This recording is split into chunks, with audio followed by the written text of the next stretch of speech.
Hello and welcome दोस्तों, मैं हूं गोपी किशन और मैं आज आपको क्लास 10th का नया सिलेबस जो पहले आरबीएसई का चलता था अब एनसीईआरटी का चालू हुआ है, उसके लिए एनसीईआरटी सिलेबस की मैथ, उसकी एक्सरसाइज टेस्ट, वास्तविक संख्याएं, रियल नंबर स्टार्ट कराने जा रहा हूं। और वास्तविक संख्याएं चैप्टर पढ़ने से पहले हमें इनमें संख्याओं का ज्ञान, नंबर सिस्टम जो क्लास 9th में हमने पढ़ा था, नंबर सिस्टम का नॉलेज होना हमें बहुत ज़रूरी है। संख्याओं की समझ हम में होनी बहुत ज़रूरी है। तो उसके लिए देखिए, सबसे पहले होती है हमारे प्राकृत संख्याएं।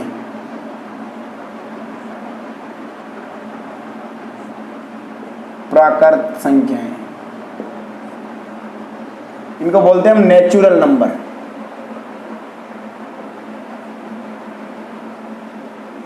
अब प्राकृत संख्याएं कौन सी होती है? गिनती गिनने वाली संख्याएं प्राकृत संख्याएं होती है, या counting number are natural number.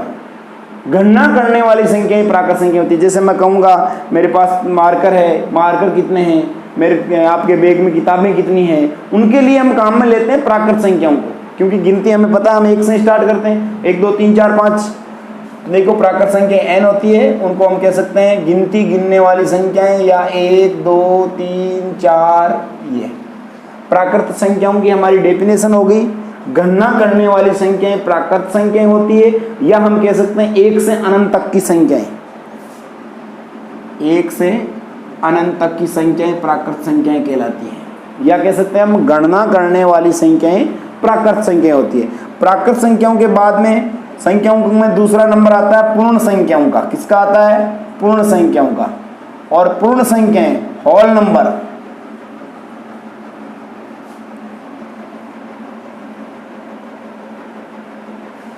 पूर्ण संख्याएं मतलब हुई होल नंबर।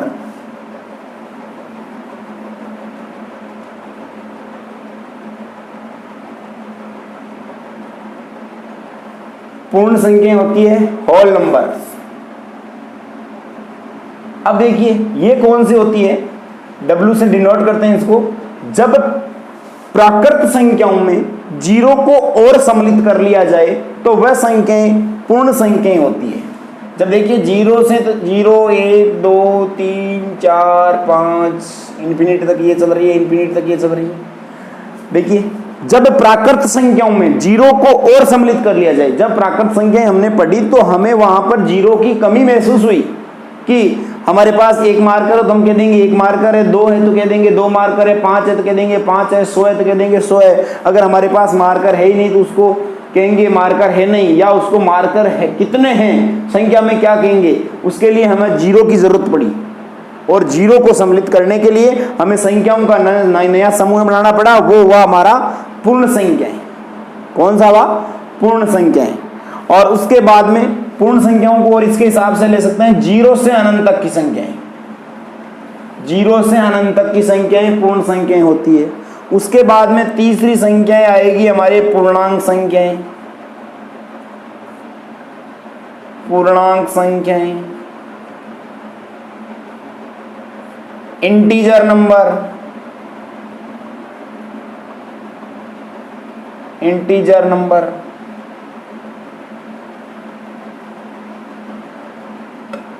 जेड से डिनोट करते हैं इसको। पूर्णांक संख्याएं जिसमें अगर देखो प्राकृत संख्याएं कौन सी थी, जब जीरो सम्मिलित कर लिया तो पूर्ण हो गई। और पूर्ण संख्याओं में अगर ऋणात्मक संख्याओं को हम और सम्मिलित कर ले तो वो संख्याएं हमारी पूर्णांक संख्याएं हो जाती है। तो देखिए 0 1 2 3 इन्फिनिटी तक तो चल रहा ही था।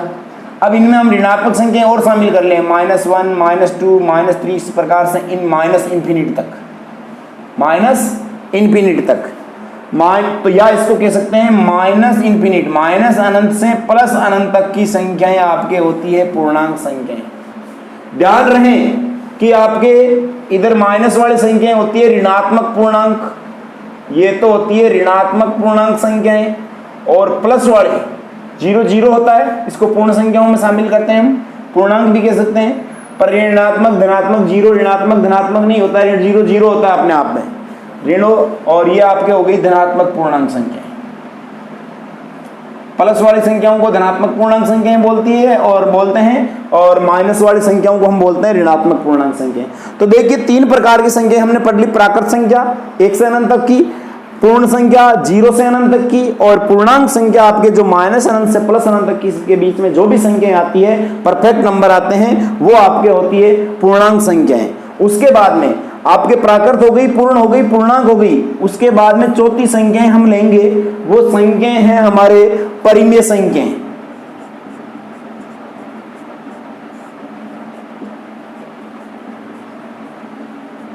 रैशनल नंबर, परिमेय संख्या होती है रैशनल नंबर, और परिमेय संख्याओं को हम और क्या कह सकते हैं, परिमेय संख्या ऐसी संख्याएं, आपने पढ़ा होगा परिमेय संख्या किसे कहते हैं, रैशनल नंबर लिख सकते हो आप इसको, ऐसी संख्याएं जिनको P अपॉन Q के रूप में, P बटा Q के रूप में लिखा जाता है, परिमेय संख्याएं कहलाती है।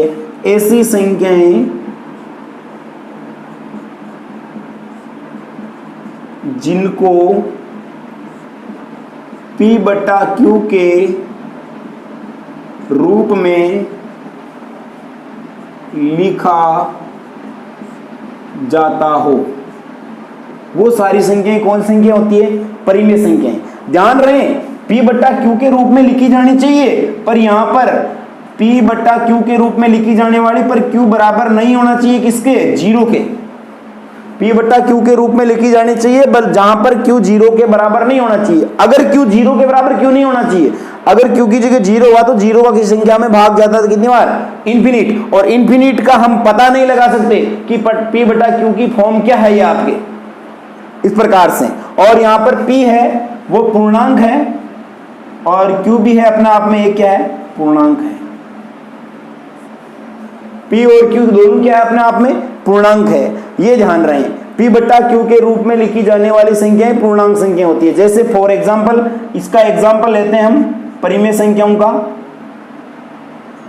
जैसे 1, 2, ये सारी परिमेय संख्याएं। क्यों, क्योंकि इन सभी संख्याओं के बटा में हम m1 लिख सकते हैं। जैसे 1 है तो 1 बटा 1, 2 है तो 2 बटा 1, 5 है तो 5 बटा 1, -2 है तो -2 बटा 1, ये सारी संख्याएं। जैसे 22 बटा 7 ये क्या है, परिमेय संख्या है, और 2.5 भी एक परिमेय संख्या है। अब बताओ 2.5 परिमेय संख्या कैसे हुई, क्यों 2.5 को हम सोल्व करेंगे तो 2.5 को लिख सकते हैं हम 25, और पॉइंट हटाएंगे तो बटा में क्या जाएगा, 0 जाएगा, 10, 25 बटा 10, 25 बटा 10 P बटा Q के रूप में हुई, तो ये क्या हो गई, एक पूर्णांक संख्या है। तो इस प्रकार से ऐसी संख्याएं 1 बटा a, ये सारी संख्याएं पूर्णांक, इसको परिमेय संख्याएं बोल सकते हैं हम। प्राकृत संख्याएं सभी आपके जो परिमेय संख्याएं होती है, सभी पूर्ण संख्याएं परिमेय संख्याएं होती है, सभी पूर्णांक संख्याएं परिमेय संख्याएं होती है, और सभी इस प्रकार से आपके बाकी पॉइंटों वाली संख्याएं जो बटा में लिखी गई है, पूर्णांक के बटा में पूर्णांक दे रखा है, कोई सी भी संख्याएं, वो आपके सारी परिमेय संख्याएं होती है। पॉइंट 2 में आपके फिक्स वैल्यू तक दे रखी है कि पॉइंट के बाद में आपके ये खत्म हो रहा है, डिवाइड वगैरह जो भी है, तो वो आपकी सारी संख्याएं कौन संख्याएं, परिमेय संख्याएं। इस प्रकार से हमने संख्याओं का 4 प्रकार की संख्याएं पढ़ ली, प्राकृत संख्याएं, पूर्ण संख्याएं, पूर्णांक संख्याएं, परिमेय संख्याएं, इस प्रकार से पढ़ ली। अब अगली संख्याओं का प्रकार हम पढ़ेंगे, वो पढ़ेंगे अपरिमेय संख्याएं। कौन संख्याएं पढ़ेंगे, अपरिमेय संख्याएं।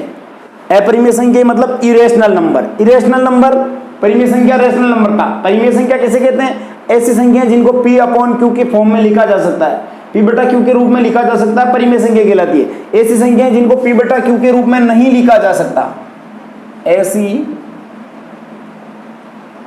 संख्याएं जिनको P बटा Q के रूप में नहीं लिखा जा सकता। अपरिमेय संख्याएं कौन सी होती है, ऐसी संख्याएं जिनको P बटा Q के रूप में नहीं लिखा जा सकता, अपरिमेय संख्याएं होती है। परिमेय संख्याएं कौन सी थी, ऐसी संख्याएं जिनको P बटा Q के रूप में लिखा जा सकता है, वो परिमेय संख्याएं थी। अब देखिए, जैसे अब आप कहोगे कि P बटा Q के रूप में कौन सी संख्याओं को नहीं लिखा जा सकता है, तो वो मैं आपको बता रहा हूं।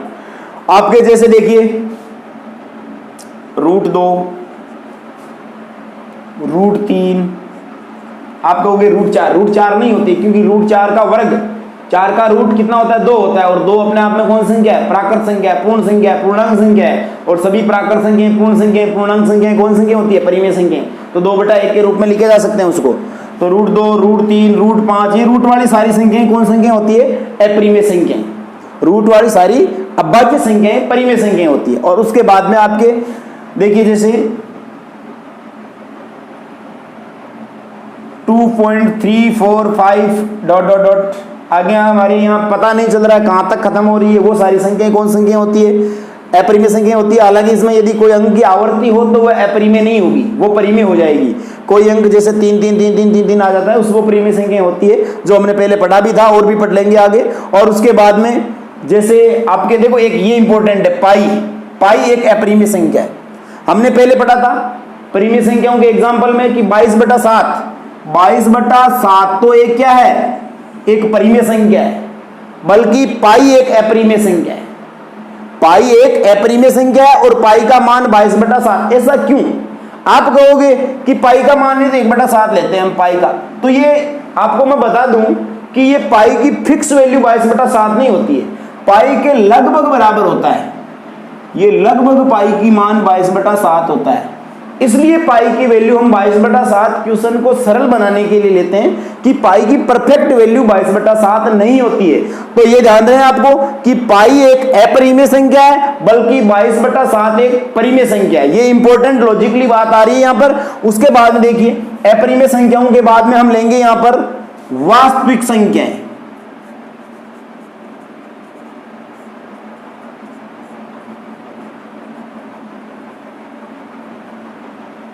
Real number.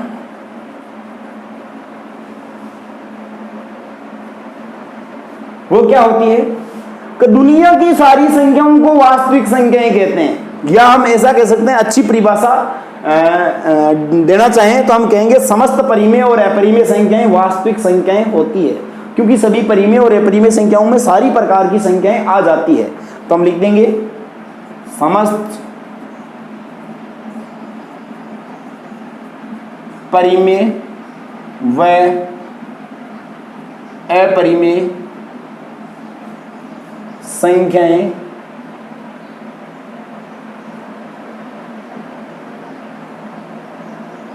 वास्तविक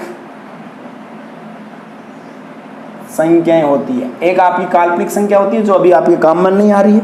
अब देखिए जैसे सारी ले लो, पाई भी वास्तविक में आ गई, 22/7 भी वास्तविक में आ गया, पॉइंट के बाद में 2.5 वाला भी आ गया, पॉइंट के बाद में 2.573 ...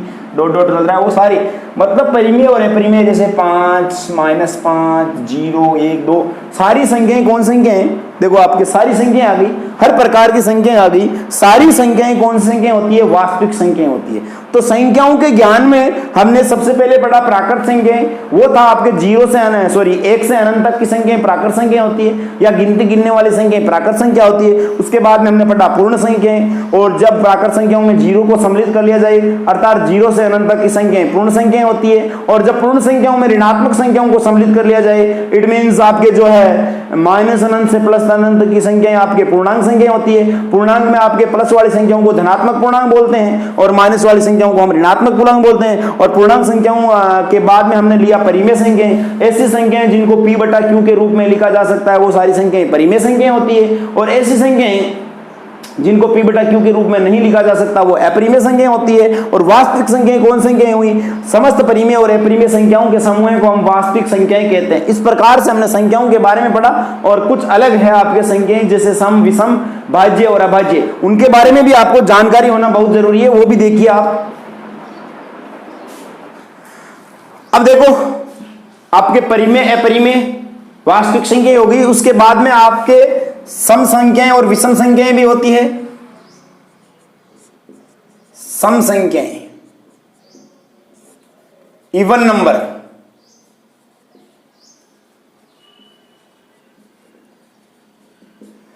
सम संख्याएं। अब देखिए आप पढ़ते आ रहे हो ऐसी संख्या जिसमें 2 का पूरा पूरा भाग जाता है, सम संख्या कहलाती है। वैसा बोल सकते हो आप, या इनकी देखो एक बढ़िया परिभाषा है, आप ऐसे बोल सकते हैं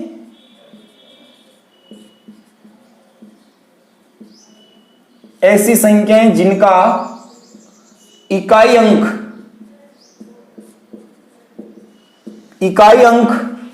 0, 2, 4, 6 या 8 हो, सम संख्याएं कहलाती हैं।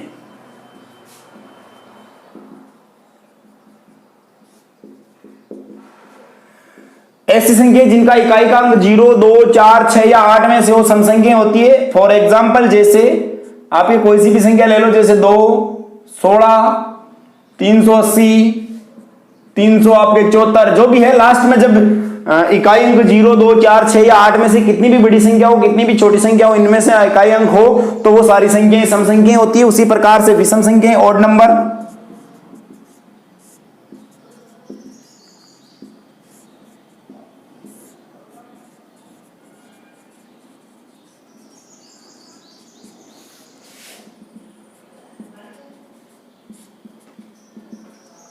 ऐसी संख्याएं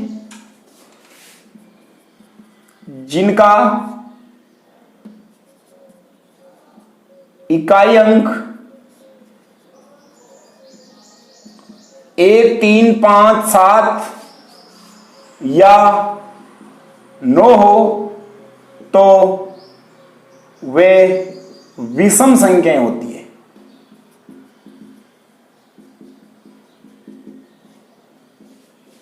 जब संख्याओं का इकाई का अंक 0, 2, 4, 6 या 8 में से वो सम संख्याएं होती है। जब संख्याओं के इकाई का अंक 1, 3, 5, 7 या 9 में से हो, वो सारी संख्याएं विषम संख्याएं होती है।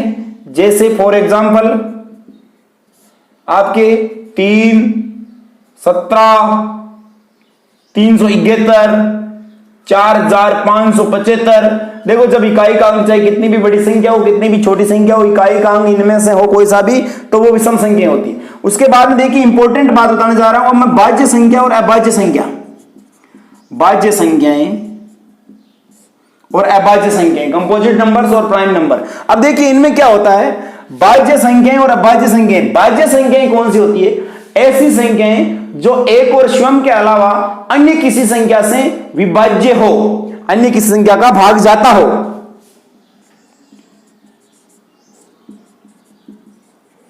ऐसी संख्याएं जिनमें एक व स्वयं के अलावा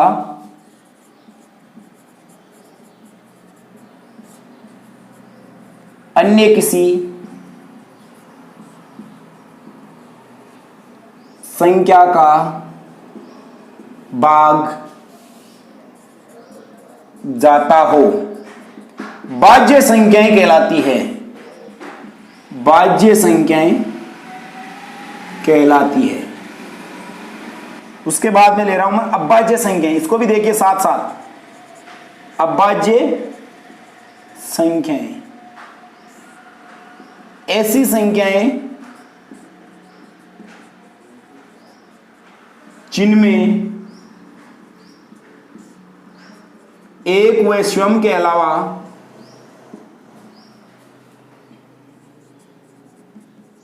अन्य किसी संख्या का भाग नहीं जाता हो।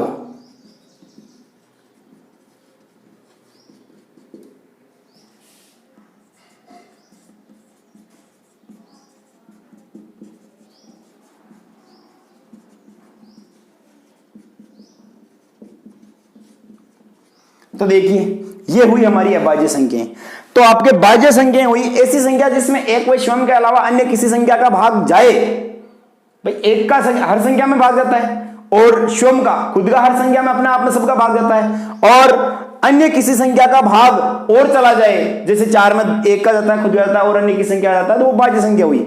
और उसके बाद में आपके ऐसी संख्या जिसमें एक व स्वयं के अलावा अन्य किसी संख्या का भाग नहीं जाता हो, अभाज्य संख्याएं कहलाती है। एक और खुद के अलावा अन्य की संख्या का नहीं जाए। देखिए, जैसे फॉर एग्जांपल, सबसे पहले एक देखो, इंपॉर्टेंट चीज तो ये है, एक न तो भाज्य संख्या है, एक न तो भाज्य और न ही अभाज्य संख्या है, और न ही अभाज्य संख्या है।